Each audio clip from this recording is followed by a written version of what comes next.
Yeah. Welcome to Gen Pop TV, episode 4. We're doing a duo pod. We got a couple people in the lineup right now, but scheduling's kind of falling through. So we're chatting it up today, just the two of us. Before we started recording, we were talking about Worlds prep. We got some heavy hitters coming in. Did you see Nonso Chinye, that 20-year-old, the powerlifter? You know what I'm talking about? The 19-year-old, that's like, 19 or 20, yeah. yeah, he's doing like, I Let me, think yeah. overall, I think his three lifts are 900 and something It's a kilos. 985. I'm looking at Yeah, it. yeah, that's him. That's insane. And he's yeah, Great Britain. Got the singlet on and everything. But Yeah, yeah, so 415 kilo deadlift, that's 915. And he said something about or somebody said something about working up toward Bjornson's record in in the near future. I don't know when that's going to happen, but that would be super sick. well, he's like in the 101 Is category, he 90, 101? He's a 120, 120. which Yeah, is insane. He's and the best. Austin, yeah, I mean, but think about it. Austin Perkins is like 70, 74. Yeah. And he's pulling 760 pounds off the ground. And it's like at that point, like, because they all look so like bubble jacked. Like him, even like Russell or they're just like the chest and the delts are so inflated. And it's just a matter of sometimes it's just a matter of height, even with the same like definition. But yeah, he's at 74. Um, good stuff coming up. We got our one and only Mr. Carlos Mata joining the ranks too. It's gonna Yeah. be exciting.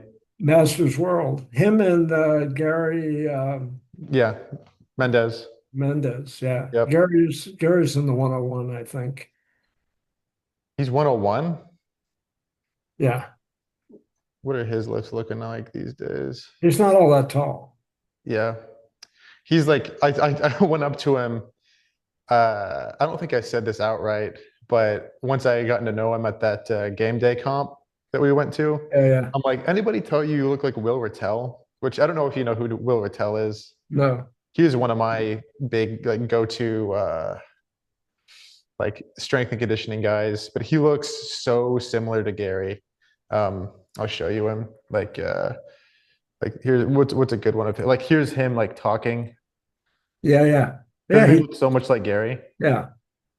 And Uh, he's also like he's 5'10, like 230, I think. And he can easily like clean like 180 kilos and stuff like that. He pulled like in the like 765 or something like that, which is just so nuts. I don't know if it's one of the more recent ones, but yeah, he beasts. Gary sat down next to me when I was getting ready for my final deadlift. Yeah, Because he had just gotten finished. He ran, or he was just getting ready to go on because yeah. he was right in front of me. And he looks over at me and slaps me on the thigh and he goes, "You got this." And then he walked away. And I went, "This guy's a monster." Yeah, I just seen him squat 678 pounds, and I went, and he's giving me, yay, giving you kudos. little camaraderie. Yeah, that 70 was smooth on Friday, man. I want Nowhere to to go try. but up. I want to try 80 on Monday. So, so where was that taper coming from now? Um, Well, you, that still gives me about 10 days, 12 days. oh No, yeah, yeah, we can yeah. try This that. Monday, not the last. How are you feeling from Friday with that I 70? feel really good. Yeah. Um, yeah, it was, I mean, it's once now that you've unlocked that the hip mobility, you just it's no longer like a tempo squat where you have to like really like very slowly and intentionally lower down into that bottom position and make sure you're there. It's just controlled down like everybody else and shoot up, you know? Just have to remember to lock out and not put the thing back in the rack. Yep. Yeah, and that's going to be the cues is the squat and the rack cues. That'll come. But it'll be fine. I think we got a pretty solid 80 in the cards, especially once you're fully tapered and recovered. It's going to be smooth sailing, Yeah, especially yeah. with all the hip Well, flexor stuff you already do. that'll set the state record. That'll be a half a kilo over what's Because required. it's 79 and a half. 79 and a half. Yeah. 79, yeah. Okay. That'll that'll be a good because you already do a lot of hip flexor stuff currently. So it's nothing too like stressful for those joints and connective tissue. You should be, especially with all the belt squatting you did previously to help you kind of get down into that depth. Well, it's only 9 kilos over what I did. You didn't count the two little clips in. That was another kilo. Oh, So sure. Oh, yeah, that's right. Yeah, because it's the C clips. yeah, so I'm 9 kilos off. And 9 kilos at that weight, I don't think is enough to create problems. Sure. Yeah, it'll be fine. We'll have a good old time. And I But won't have to worry a whole lot. I have three spotters instead of just you. I we'll see if they can handle that tonnage. like it when the third spotter's there because he puts his hand around me like you do, and then it's Yep. hard for the judges to see how deep you are. Yeah. He'll probably stay closer to the armpit so they can look at your hips. Yeah. But yeah. Um, let's let's get back into a little bit of what you used to do, like athleticism wise prior to powerlifting. We left a little bit of that off the table last time you and I talked one on one. You were talking a little bit more about marathon prep, and there's something I think else that you wanted to mention about that. I don't know what I covered. I mean, just quickly, started lifting weights when I was probably about 12 or 14 years old. Got serious with it about 17, but as an athlete, not trying to do powerlifting or Yeah, anything. And but I swam competitively in high school, and I was in my senior year, and I decided I wasn't going to. I grew. I stretched from 5'8.5". Maybe I was going to be 5'9", but more like 5'8.5". Hands weren't big, feet weren't big, and the guys on my team were killing me. It was like I wasn't born with this stuff, and big hands and big feet really you didn't get helped. that Michael Phelps wingspan. Yeah. So I remember I'd been doing some spearfishing, as a kid, and then got into it a little heavier. Uh, by the time I was in my late teens, I was doing a lot of diving, and I was pretty good at it. And so I remember I showed up at practice the day I was going to quit the team, and I challenged the best swimmer on the team that I wouldn't use my hands. I'd only use the flippers. And I would have difficulty making a turn. And there was a 25-yard pool. So I challenged him to a 100-yard race. And I said, I'll do it on my back. And I killed him. And then I decided at that point that diving was more my forte than swimming in a swimming pool.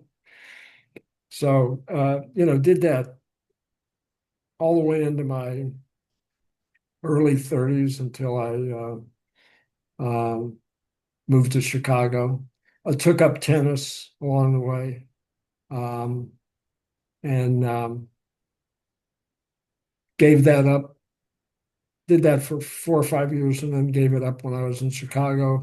When I moved to Chicago, the indoor aspect of it I didn't like for tennis. I like being out in the sunshine. And they had clubs that were indoors. I was living downtown. And and then diving, the idea of diving in Lake Michigan um, quickly eluded me when I dove in the first time and came up with all kinds of slime all over my body. So um, I got out of those, but continued to lift um, with a group of guys. We go on to work out 3 days a week. Took up running and wound up running a couple of marathons, a couple of halves, a couple of marathons. Uh, did fairly well for a short guy. But Salazar wasn't very tall, so I don't have a lot of excuse. So. And I mean, life was pretty good for me all the way until I was 48 when I was diagnosed with cancer. Then it got crappy. But most of the problems that I had were later on because I went through, I think I delved into this before, I had the stem cell transplant, had a lot of treatment, had the stem cell transplant, but had a lot of problems that cropped up later because of the treatments. So um, I had some kidney issues. I think I left that off the last one. There was about I remember I was at the Met working out, and I uh, I looked down and my feet were swollen, and I said I never had anything like that.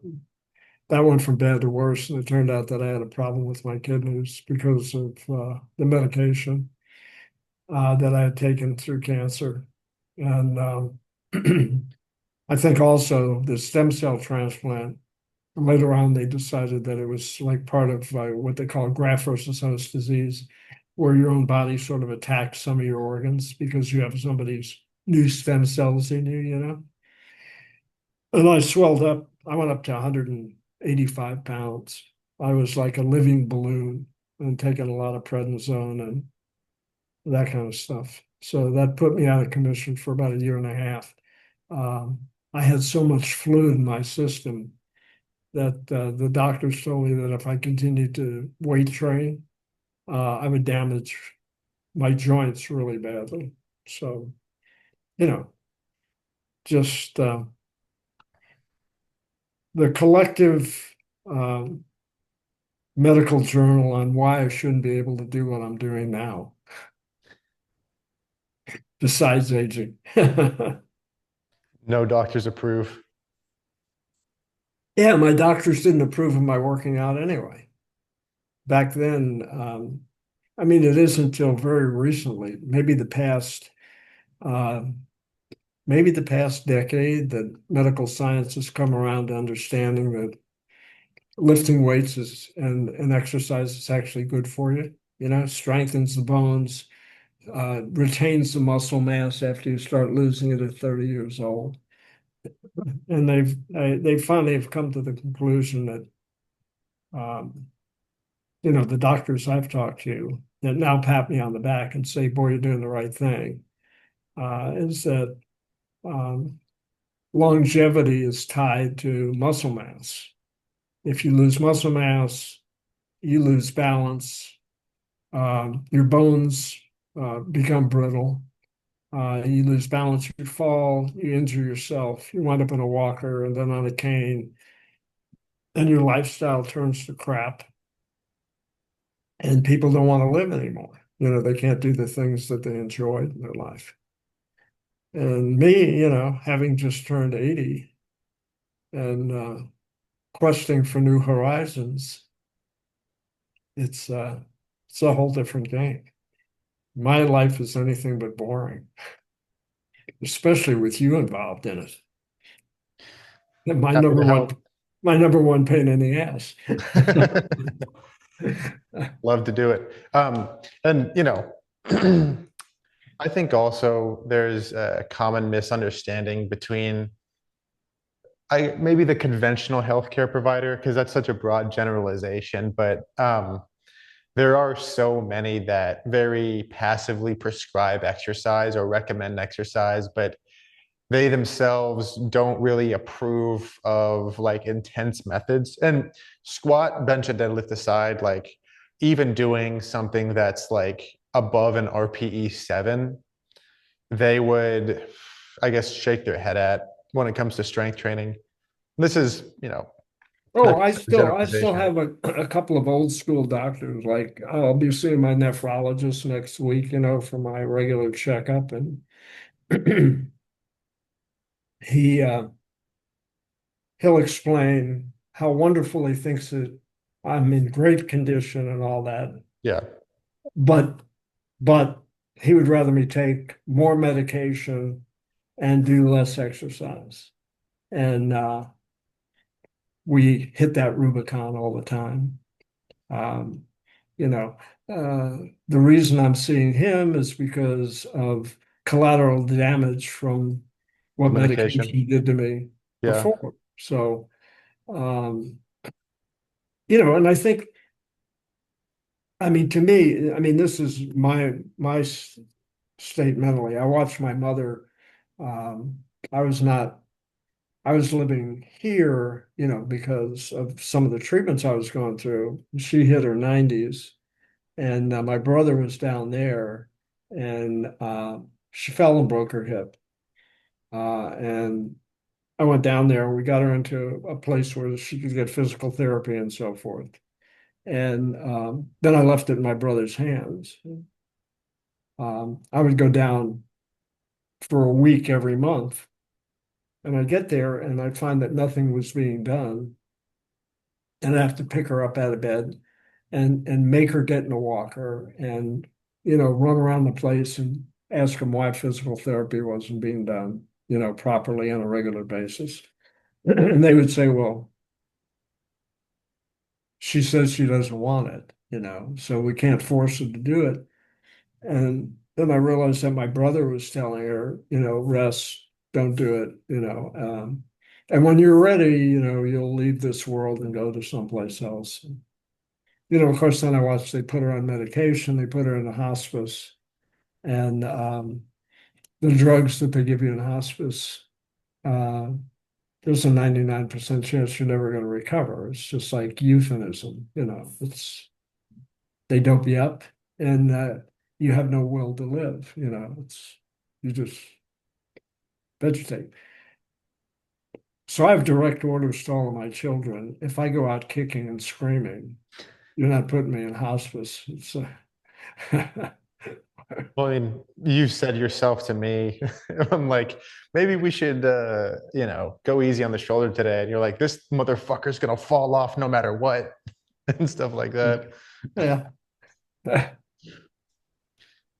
But even, not to name drop, but my wife has seen firsthand a lot of just through other people that she's been around in the healthcare space who take such deep pride in skipping lunch, living off coffee, not wasting time, being a vain muscle meathead in the gym. And all they do is work, work, work, maybe eat like a bowl of fruit for lunch and then go on about their day. There's such I guess, an unconscious hypocrisy when it comes to that, because an ounce of prevention is worth a pound of cure. And one of the best ways to prevent a myriad of illnesses is going to be conventional exercise, conventional strength training, endurance training, all this stuff. You don't have to go super, super hard, but something above an RPE 7 each session is going to do you some good. And Yeah.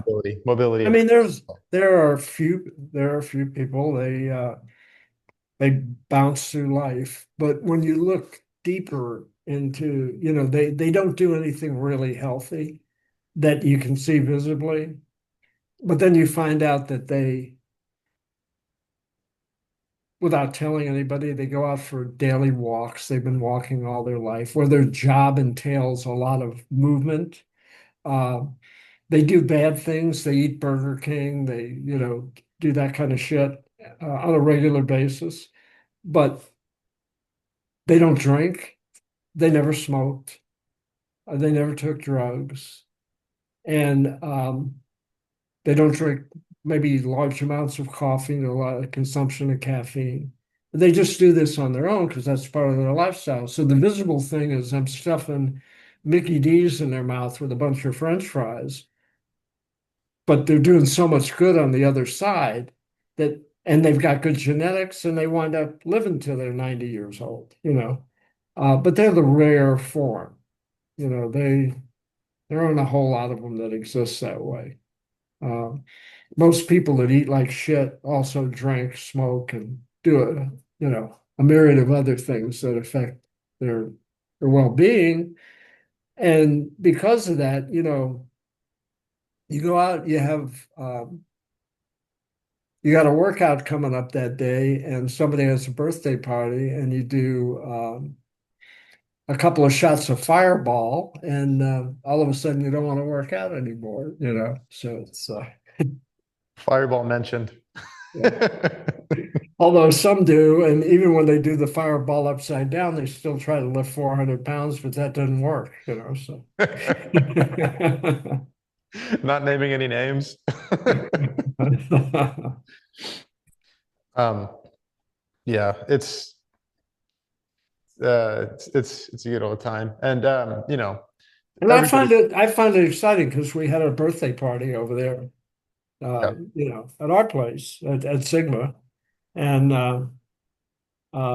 they had Fireball and they had and when I came up to get a piece of cake after I finished working out, they threw the Fireball in front of me. He says, "Hi, come on, only one shot." It's like I went, I don't drink, I don't do that. And you get that momentary, you got to be like the rest of us. yeah. And then that passes. And then they all step back and they go, well, he's trying to become a national champion. It's training, Do not you drink. do you do that I for health reasons, or do you do that for the sake of sobriety? did that for health reasons. I mean, I've Yeah, had so many chemicals put in my body, yeah, which affect, your liver, your kidneys, your heart, and everything else, yeah, that I just made a decision. Um, no drinking, no smoking, no doing recreational shit because whatever part of my organs I've retained and seem to be regenerating themselves somewhat, through my lifestyle. yeah. I don't want to lose that. And I think of,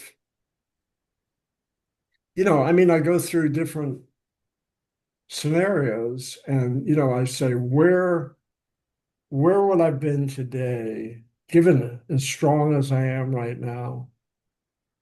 Where would I have been today if I didn't have cancer? And all the collateral damage that came along with it. But then I think if I didn't get cancer, you know, I got that in my early 40s. I was single and I was having a good time. I mean, who knows? Um, I might have cleaned my lifestyle up to where I'm at today, That's what kind of what I was thinking too. Is like, would that have, would you have had anything lit under you to motivate you to do this if there hadn't been hardship? Yeah, I mean, I Tough to found say. when I was in the deepest, darkest hole, you're laying in bed. I had pneumonia at one point. They had me in bed for 3 weeks with oxygen stuffed up my nose. And every night they would go out, I would sort of pull the oxygen out and try to breathe because I felt breathing oxygen was not good for the lungs overall. And I remember they came in like in the fourth week and said they'd give me all kinds of antibiotics. I mean, some really nasty stuff. I remember they gave me something that was antibiotics and some sort of a steroid.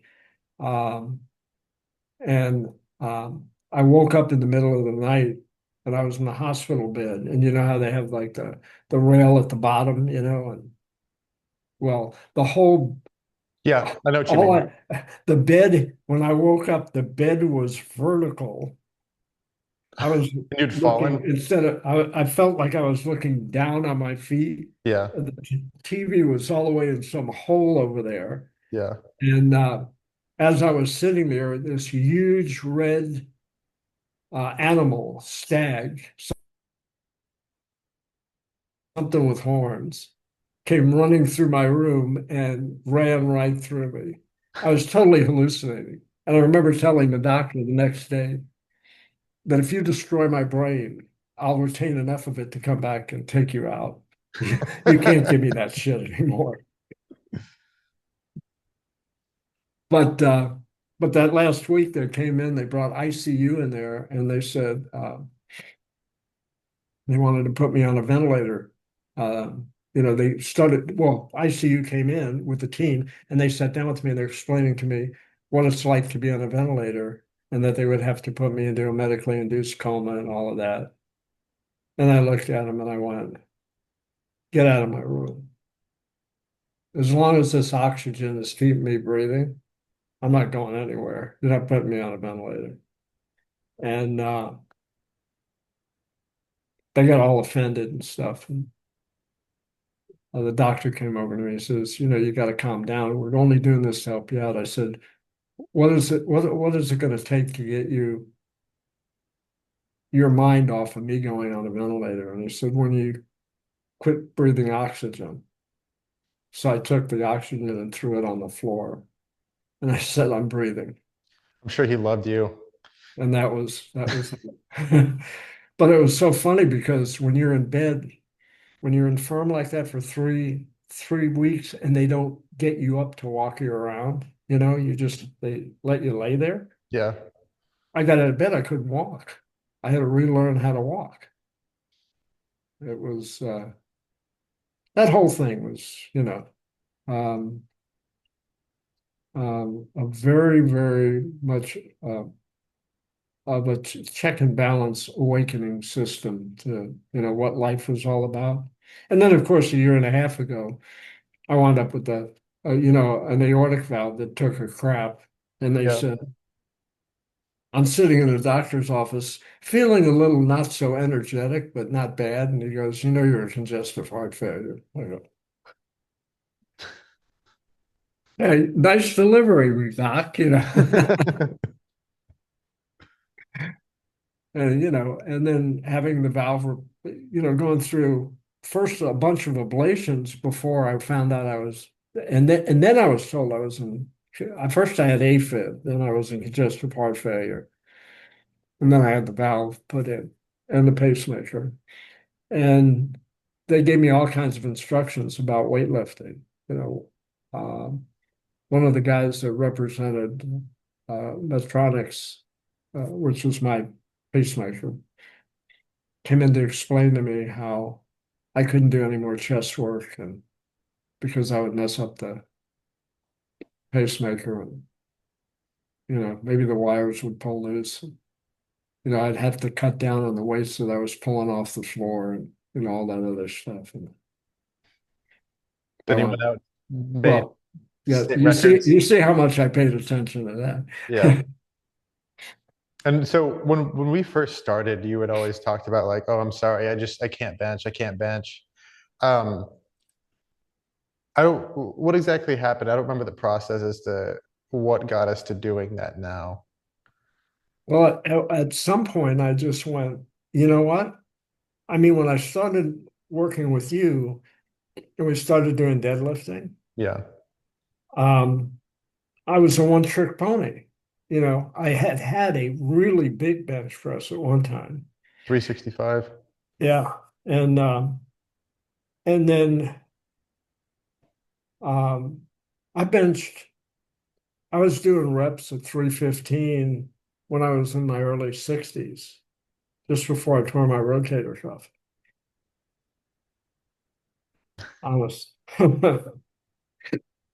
You can ask my youngest son who used to come down to the basement and I'd be pushing that weight. I had a rack, but I had the safety bar and Yeah. And he'd say to me, one day I'm going to find you under that bar. You're going to be John, you know. But so I really I enjoyed that kind of strength, in the chest and through the back and everything, And then I was taken off of it, and then I found out, here I was this one trick pony. I was doing deadlifts, but I couldn't squat because I couldn't get my arms behind my back to hold the bar. And shit, the only thing that was left was a bench press, and I was being told I couldn't do that. And I said, well, hell with that. But at my age, after a year and a half off, I lost so much strength and muscle mass in my chest. We're now working back from scratch uh, in terms of my strength on the bench. But it was still good enough to set two state records, as bad as it was. Even more to come. Yeah, I I feel you there when it comes. I mean, not to that degree, but I used to take so much pride in my push-ups and my running in the army. And then I got so burnt out from push-ups. I went from my best was 90 in 2 minutes, which is like way above even the maximum score. I got maybe a year and a half post army, you know, lost a lot of my desire to work out as intensely. I did a maximum of, I think it was 13 push-ups. Very big difference. So I'm slowly rebuilding my Well, I'm endurance. pretty good at push-ups and pull-ups, except you are very critical of my pull-ups. Yep, So, I'm a stickler for those. but one of the guys, when I went to the Met the other day, um, this guy Ken came over to me. He says, "I just did the thing that the government's making everybody do. If you want to get in the army and blah blah blah, you got to do Oh, the a hundred, ACFT. you got to do a hundred push-ups and 50 pull-ups in 10 minutes." And then he stuck his chest out and he said, "I did it in 7." And I laughed at him and I went, "How much do you have that says I can't do it in 5?" And he went, "Are you going to do that right now?" And I said, "No, no, not today. I'll just let you think about that for a while." But I don't have a problem doing that. I can get I can do sets of 10 pull-ups, 20 push-ups alternating. And I think I know I can break 5 minutes. I might be able to break 4. It was this, you said it was somebody at the Met that said this to you? Yeah, it was one of the guys I know from the Met. I did the D10 with him, and he's a runner, Uh-huh. fairly strong, um, in his 50s, younger than me, but Have I met still him? up there. Ken wears the little glasses and is always on the elliptical machine, Oh like yeah, I remember him. I yeah, yeah. remember him. Wears the Michigan hat, Yeah. Yeah. He's in like his how old is he? He's like in his late 60s. No, no, no. He's in his late 50s. Okay. Yeah, but I remember him. Good guy. Yeah. Um, D10. We got that we got James McMillan in Yeah. in talks right now. Hopefully that'll happen soon. Hopefully we'll Well, what happened with McMillan, I'm sure, is they promoted him to president of Tone House in New yeah, you York, told me. and he had just posted something on Instagram the other day. Some guy had asked him why he didn't follow up with something else, and he says, "Holy shit, I've been in meetings for 5 straight days." He said, "I haven't even had a." So he says, "I'm grabbing a workout here at like 10 o'clock at night." Yeah. So Oof. so we caught him right at the time when he's going into this transition. Uh, Sure. I'm sure when he gets through that, it's not a problem. It's not that he backed out of it. I know he's got to be up to his ears. Yeah. So, but that'll be fun to have him on. We're hoping that'll be, I mean, so currently we've got hopefully Randy next week, and then that week after that, my friend Bell, who's also from the Met. Well, you might not have, we got to get Randy at the beginning of the week because I know he called Zach up, my son, Okay. and uh, said he's um, getting into New York on the 11th. On the 11th of October? Yeah, so he's and has told him to set up a golf date. So now I know he's blowing out of town. He's not going to be there to cheer me on us, but he has to be in New Wow. York for business. Some friend. Yeah. No. Um, so you're saying it wouldn't work. We don't have to, we can talk logistics Yeah, later. we can get him sometime during next week if Yeah. he's available during the week. Yeah. But That'd be good. then he's going to be and once he starts traveling around, it gets pretty crazy for him. So Sure. I mean, New York's a quick trip in and out, but Mhm. Oslo and some of those other That's when places, it gets crazy. quick, yeah. And you were saying what did you say the logistics were like to get is it in Victoria or Cape Town? It's in Cape Town. Is What's that? Worlds is going to be in Cape Town, right? Cape Town, yeah. Yeah. And that's Cape Town, South Africa. yeah. And what did you say the time was for that? On the quickest trip out there, there's Yeah. not a flight that leaves Houston. It doesn't have a stop somewhere. Yeah. The quickest one is in Jersey, Yeah. and then they fly out. It was 25 or 26 hours. Okay. So you fly into Jersey. I don't know whether you switch planes or not. With luggage being what it is, you always hope that's not the case. Yeah. Um, and and then you go transatlantic, and it's so it's probably, let's see, flying. It's about a 3 hour flight into Jersey. So you're roughly in the air 22. You'll be in that next flight, from start to finish, 22, 23 hours. We got an easy setup in comparison for Stafford. Yeah, Stafford is just trying to wake you up in the morning to come over and meet me in time. Yeah, right. Of course, you don't have to be there for my weigh-in and all that if you Of don't want to course. be. Of course I am. Get to see you in your undies. I think we got to do the same program. I don't want to mess up. I'm going to buy a 6 pack of Gatorade electrolytes, and Yeah. I'm going to go to the cheap dime store and find one of those cheap Honey rolls, buns? one of the honey buns. The Yeah, honey buns. We got to yeah. fill up on brisket the night before too.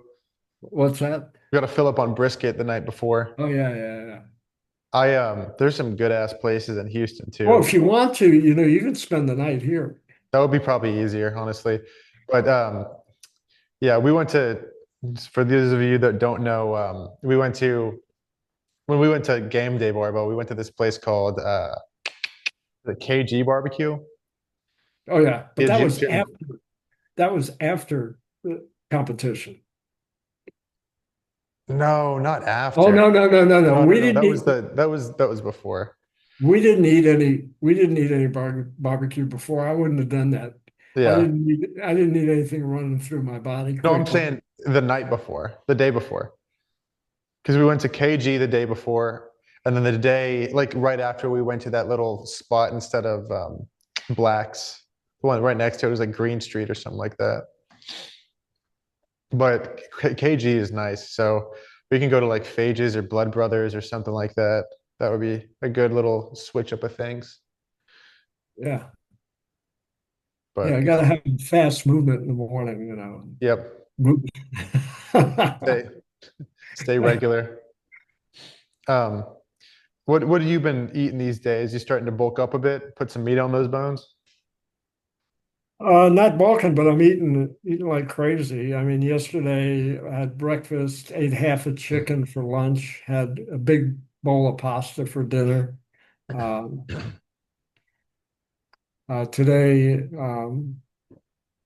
I've had well, it wasn't what I would call champions meals, but I made today. I decided I would start loading the carbos, so I had made 3 slices of French toast with a lot of maple syrup on it, and then I had a couple of hot dogs for lunch while I was watching the America almost come back and win the Ryder Cup, but they didn't.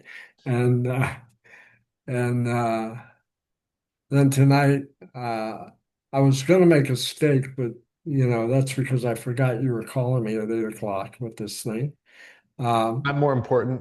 so I've got some cold chicken, and I think I'll cook up a couple of pieces of fresh corn on the cob, with a little olive oil and salt on it. That'll take me into tomorrow morning. Tomorrow morning, before I get to you, I'll have a bowl of cream of wheat with a lot of honey in it. As per Carlos's demands or recommendations. I've been eating that stuff in the Yeah. morning. It it actually gets absorbed into my system a lot quicker than the oats did. The overnight oats? Yeah, Noted. Is it, I mean, I haven't looked. What's the GI? Is there a GI difference, like a significant one between, I don't know. like, is there a glycemic difference much between oats and like cream Yeah, of I wheat? know what you're talking about, but I Yeah. don't.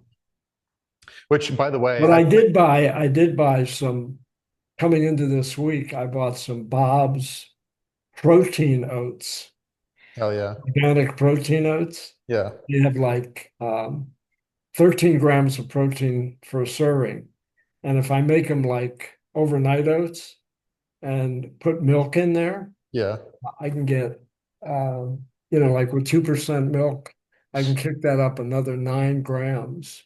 So I'm getting 20 some grams of protein in the morning and that doesn't include the honey. Well, then the honey and everything, I'll build all those carbs. So I'll see how I do with homemade overnight oats.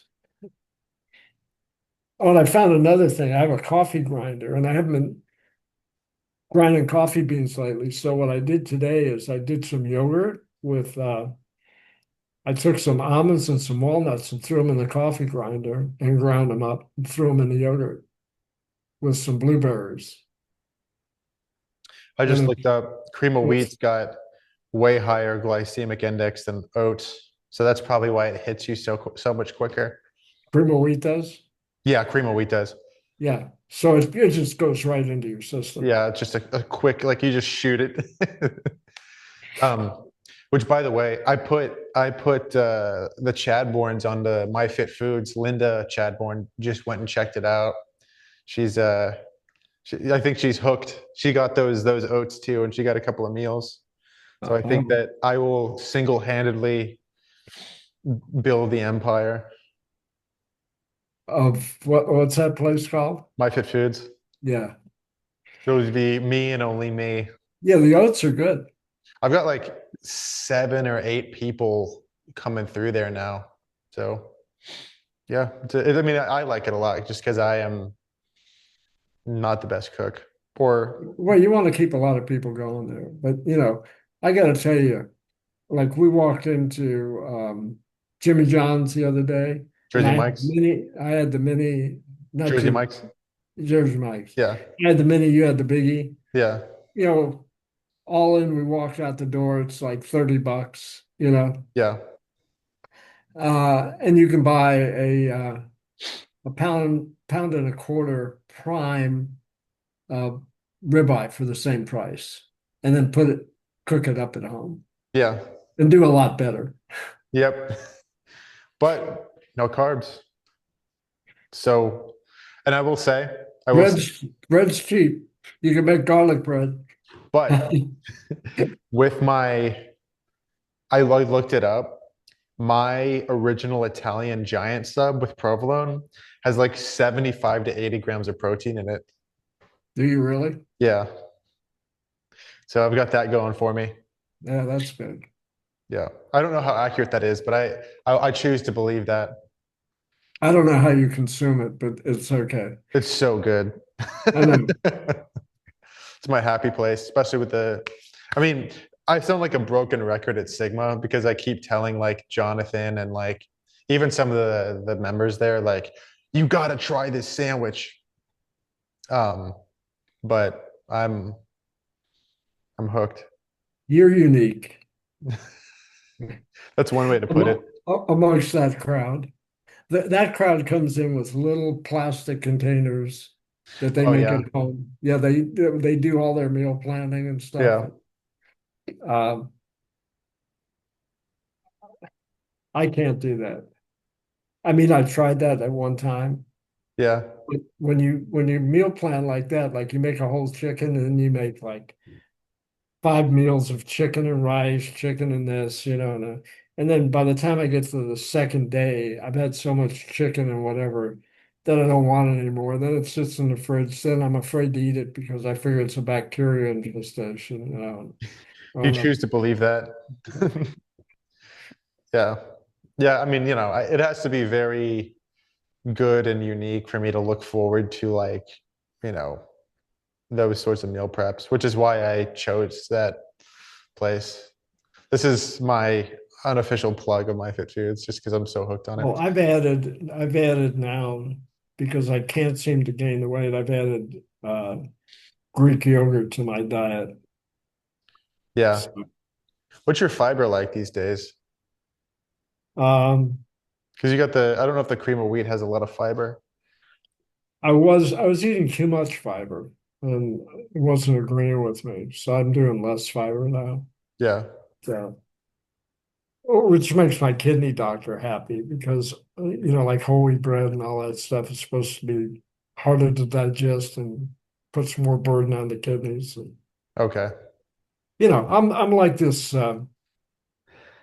offshoot chemistry set. Yeah. Here's Just a here's full the on world, science here's the experiment. world, and they have these things like you can take creatine if you have good kidneys, and it will have no effect on them. However, if you have CKD, you will Yeah. die, uh, which really pisses me off because I know everybody I'm competing against is taking that shit. And, it's legal and I can't. Did you ever take that pre-workout, the 110? I did. I did. I took it for about uh, 3 or 4 times. And then I noticed that I was getting an irregular heartbeat. And I said, no more of that. Do you drink coffee? You said you drink tea. You drink green tea, not coffee, right? Now I'm drinking green tea. Yeah. Yeah. Is it just because it's milder, like lower caffeine content? Um, I don't know. I just I sort of got coffeeed out. Yeah. I used to like I wasn't like an everyday coffee drinker.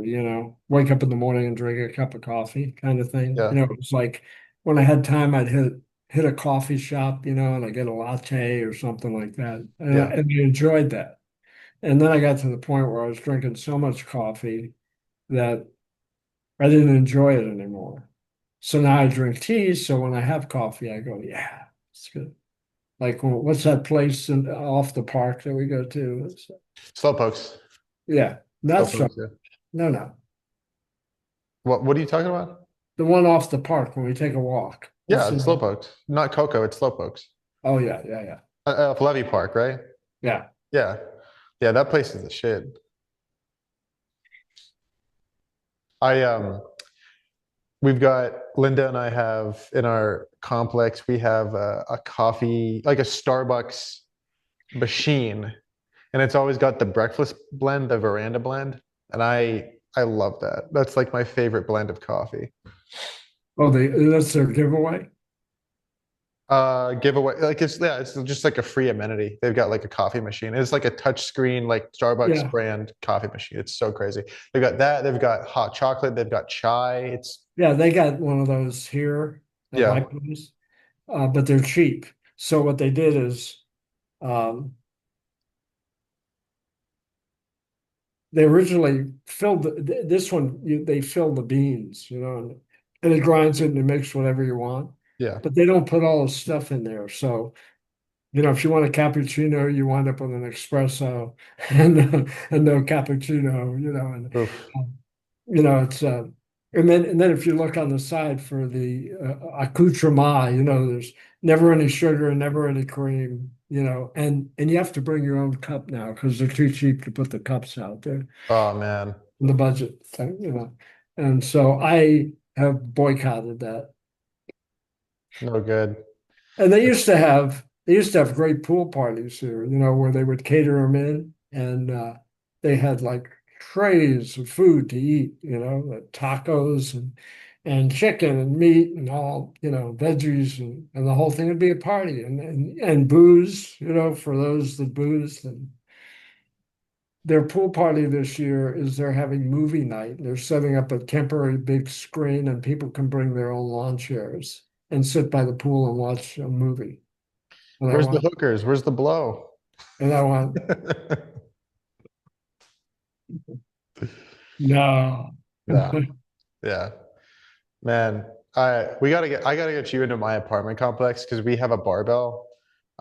It's like it's like brown with rust, but we've got one of those. And while the weather's still relatively warm, we'll get you in while everybody's like swimming at the pool on one of these Sundays, and you can just rip some weight in front of everybody, get some new followers that way.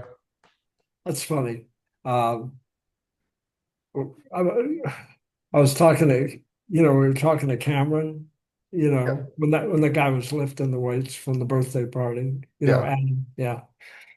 And I was showing Cameron a picture of something I had done, one of the videos. It was when I was doing trap bar deadlifts, Yeah. and he told me, yeah, he never liked trap bar. And he had my phone, and he started scrolling through the pictures, and he found one where I was shirtless. And he goes, You "You got a started six?" drooling. He goes, "You got a six pack?" He got like all excited, and I went, Yeah. "Yeah." And he goes, "That's not fair." He goes, Yeah, me, him, and redhead Jonathan, we're all getting a little, fluffy, "Yeah." but we're the ones with the delts and the traps, so at least we got that going. Yeah, well, I got the six pack, but you outlift me by double, so It's a good trade-off. that's what happens. Which, by the way, Jonathan, the redhead Jonathan, he's been slinging weight lately. He was, Oh, he almost passed out the other day. He I laid down. saw that. Yeah, he Yeah. was, he was like on the ground in front of Carlos. Well, the amount of weight he was doing, and as quickly as he was doing it on those squats, Yeah, his central nervous system completely gave out on him. He put it up in the rack, and he just had to lay down. He was going to pass out. yeah.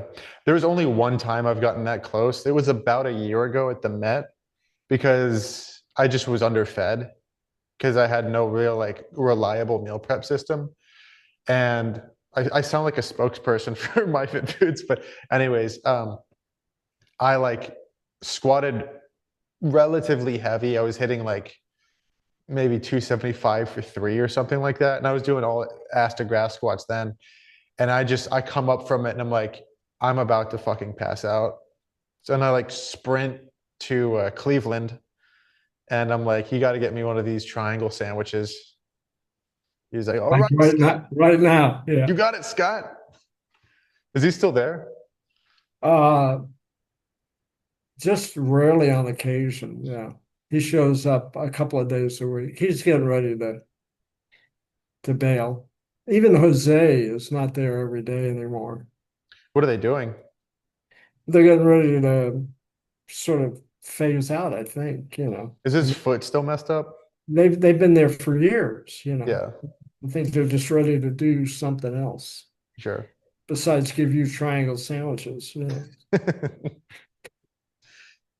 And lattes. He is so funny. I gotta like text him or something because he was a great guy. He was Who's that? well both of them, but Cleveland specifically Oh yeah. is just hilarious. He and you. are the contenders for best stories. I know more of yours, and you probably have a lot more too in a lot of ways, but he's hilarious. Cleveland is. Yeah. Cleveland is. He he always embarrasses me. If anybody's at the counter when I walk out, he goes, "Mr. Flom, the international." Yep. And He which one? I'm trying to think of one that's not like profanity riddled that I can share. Uh but he was like, or there was this one part, or this one time where he like was asking for my signature for like the receipt from one of the meals. And he was like, let me go ahead and put your John Henry on this. And I think he yeah, meant yeah. to say John Hancock, but he said John Henry. I was like, is that your version of Oh, the John, John Hancock? yeah. That's funny. But yeah, Uh, yeah, huh, that's Cleveland. yep, Yeah. good guy. So anyway, we got uh, less than 2 weeks. Yep, It was 2 weeks yesterday, and we're moving into this thing.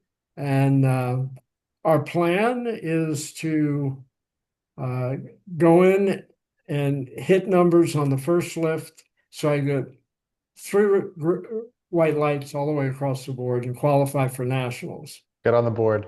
And then the next two lifts are yours, baby. You pick them, I do them. I love this version of you. Where'd this come from? It's better if I go out there and don't know what the weight is and just pick it up. Okay. Yeah, this is I like where this is going. Because this previously, like I said, it's like I'm like, oh, let's do what? Like let's see how 135 moves for 3. And you're like, I can do that. I can do that for 5. And then we finish with 3 and you're like, one more and stuff like that. But yeah, Yeah, but on stage, this one especially, we got to be perfect, yeah, So, I mean, if we opened at 1 1/4 or something like that, I wouldn't, I wouldn't feel bad. But sure. I'd like to make a perfect lift on the first lift, Yeah, because I don't know what they demand. Once I'm there, I'll get a better feel for it. yeah, But right in the beginning, I mean, I'm looking at, I go through all the guys that are doing the deal, and they're perfect. yeah, Knees locked, hips locked. Um, I haven't gotten to the point where I can do the way lean back and still keep my knees locked, but yeah, a lot of them do it that way. yes. I Right. haven't figured out that one yet, but I did the way lean back, but it softened my knees up, so Yeah. that was not good. We want to make sure that passes everything. Yeah. And I have to remember not to look down, to actually look at the woman in front of me or whoever the judge is in front of me when they give me the down signal, Yeah. so that I'm not standing there holding the bar. Yep. But I liked a couple of the films I was looking at where the guy pulls it up like that and he's holding it at the top and he shakes his head. That, in fact, it was the guy that you just showed me. He pulled the bar up and then when he made the lift, he just shook his head and then he went, and then put it down. Are you talking about Nonso or Yeah. No, no, no. Who is the guy, the 19-year-old that you showed me, and the Nonso? 20-year-old in the beginning of our Yeah, conversation? that's what I'm talking Yeah. about. Yeah. Yeah. He does the deadlift. And then when he gets to the top, he like shakes his head. And then in one of the films, Yeah. It might be this one for the is it the dead? Is it this one?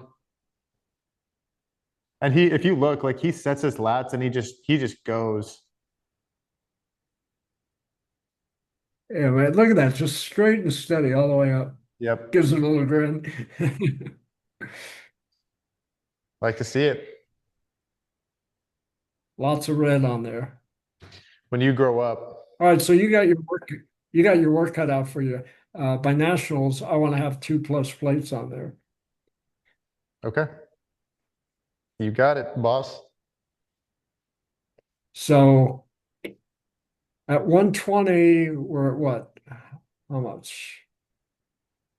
I got to be to break the national record. I think I have to be at 158. I think 158 is the national record. Okay. Is that on the IPF site? Yeah. Okay.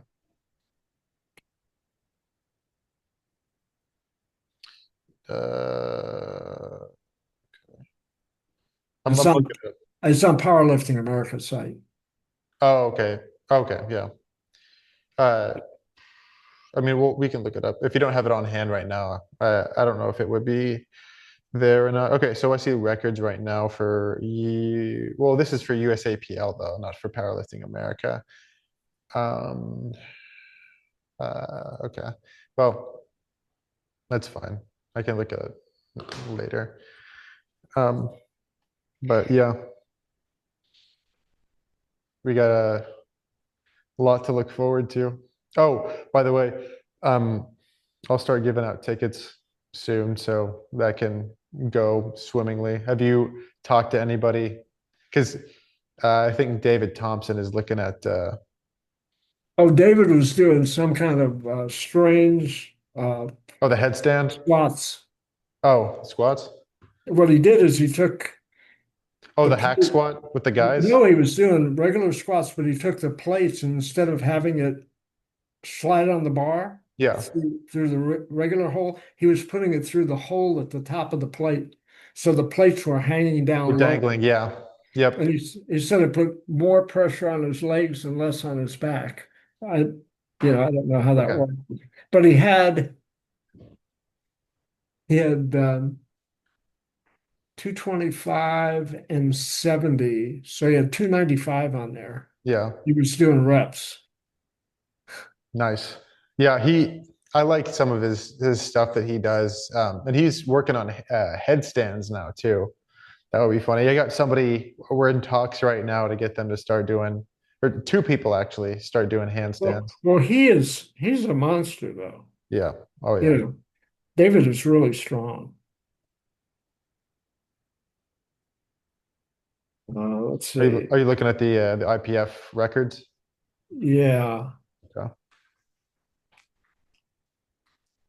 come on.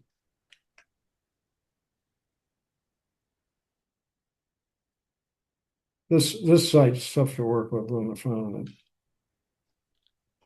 Master four and weight class.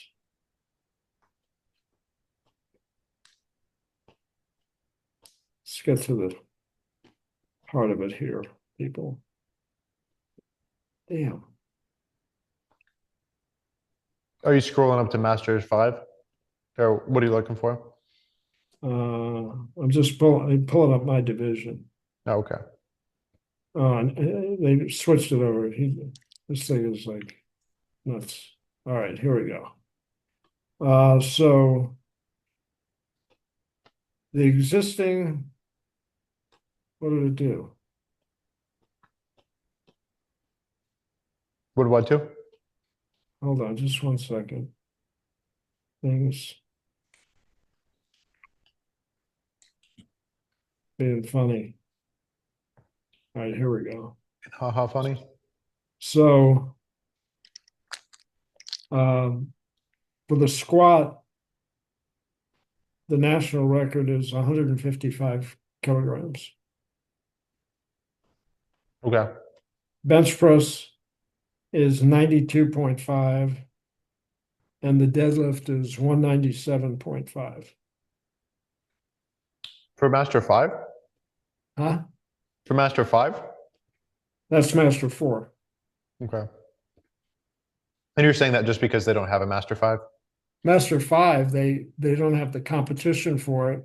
I mean, you get the record, Yeah. but for Master 5, nobody has any records in Master 5. They haven't broken the bottom, whatever that is. Yeah. But for the state, for Master 5, for the state records, Mhm. every record, including except for single lift deadlift and single lift bench press, which I have, Mhm. I own those, is 24.5 kilos.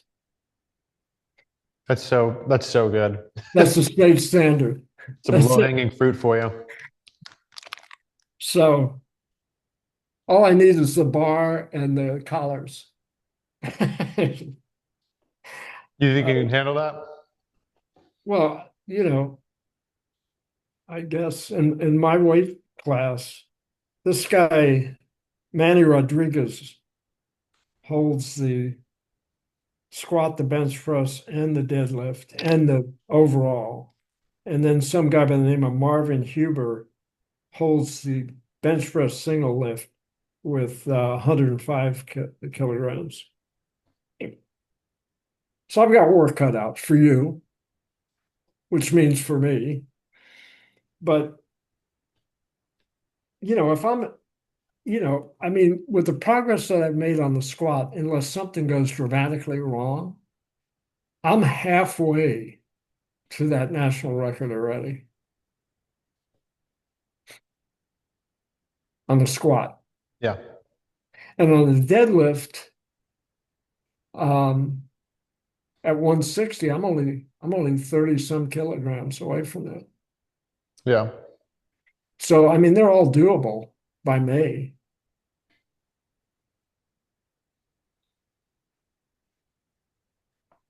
All you people watching this, you can tell that my ego sometimes is much bigger than my muscle mass. You're So, saying you're saying the 192 is doable by May?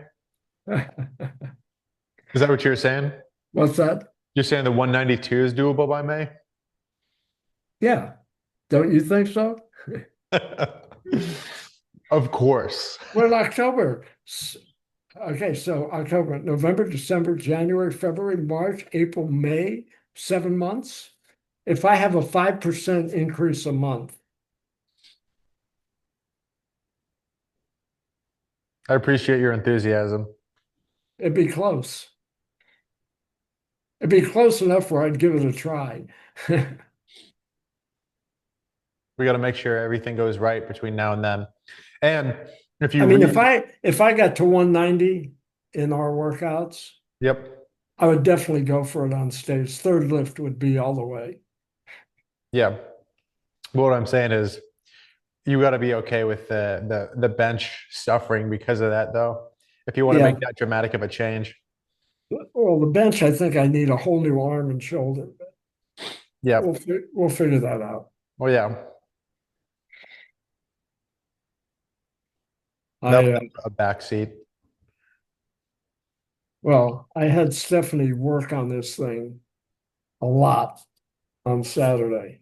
Yeah, Um, so we'll see how it mends in. But if nothing else, I mean, for this meet, I don't care. All I want to do is get, I mean, even if we did 45, I mean, I don't care, just so I get the white lights. I'm gonna hold you to that. But I'm perfectly capable of doing 60 or 70, I think. Sure. Well, hopefully this slightly lighter demand these next 2 weeks is gonna maybe knock it down from a 12 to an 11 out of 10 on the pain scale. Yeah. But it'll be fine. Well, as the great ones say, if you can't think it, you can't lift it. Well put. All right. I think it's But think about this. 2 weeks ago, you told me I said 70 or 75, and you looked at me and you said, "No, no chance." And, and that was smooth. and you have to admit you were pretty surprised how smooth that went. That was very smooth. Keep doing those exercises. I do every day, every morning, every night. I mean, Yeah. just the only thing I'm concerned about is the bottom. Now, as Yeah. far as gaining the strength when we go forward, Yeah. I want to dedicate a lot more time to accessory stuff like um, Zerchers and leg presses. Yeah. I want to get up to where I can do 10, 15 solid reps at 5 plates Yeah. on the yeah, yeah. And that's it, because now that I've got the balance and the confidence, if I have the depth, all I have to do is build that strength into where it's, I can power off the floor. So, Sure.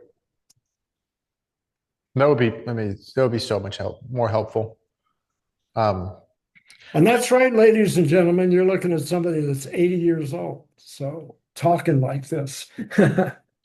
So that could be in your life too. you're a trendsetter. It'll set the new standard moving forward of what can be achieved. And then people are gonna come by and be like, oh well, I can beat that motherfucker. Come on, And then you're in please, trouble. please, please. It's lonely at the top. It's lonely there. I mean, I go in and I do a competition and I have to walk out and stand on the middle thing alone, and it's Yeah, hard yeah, for me to yeah. get up that high. Yeah. Let's find somebody who can box jump up there. There is that one guy, I'm blanking on his name. Shit. But he's in his 80s and he's a farmer and he does a lot of lifting too. I don't know if you know who I'm talking about. Do you know who I'm talking about? No. Okay. Let me see if I can find what his name is. Who lifts. I have no idea how this is going to go, but let's see if this Google search pulls anything up.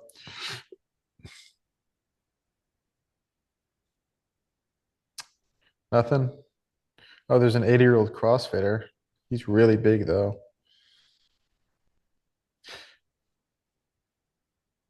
You got to start. You got to start going to different gyms and just slinging some weight. That's gonna be funny.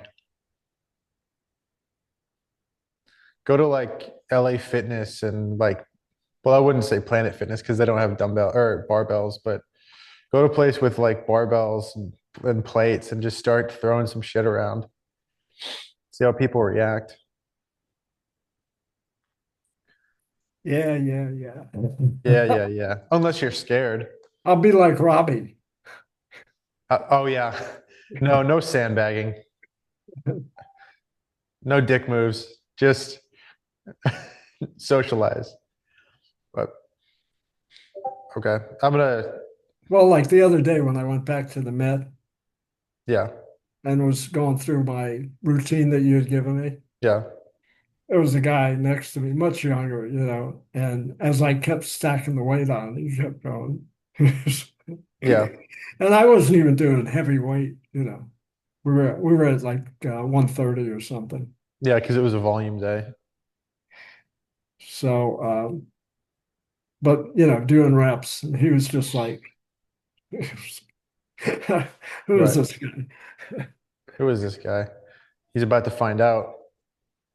All right. Well, we've now bored each other for an hour and a half. So This is fun.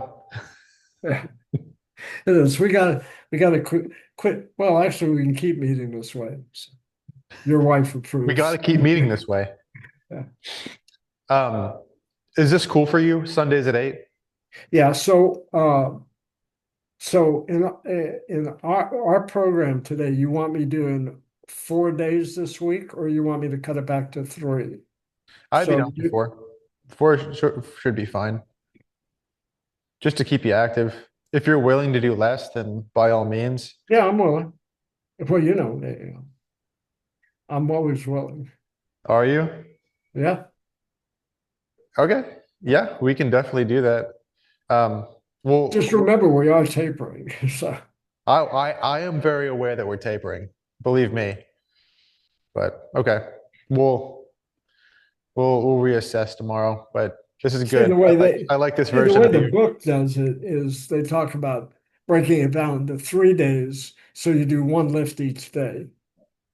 Then the last week you're not doing deadlifts anymore, so you're Yeah. No lat stuff, no pulling, any of that stuff. no accessories, nothing. Yeah. Yeah. Yeah. I give myself several days of just, Yeah. So you just figure out how you want me to do it.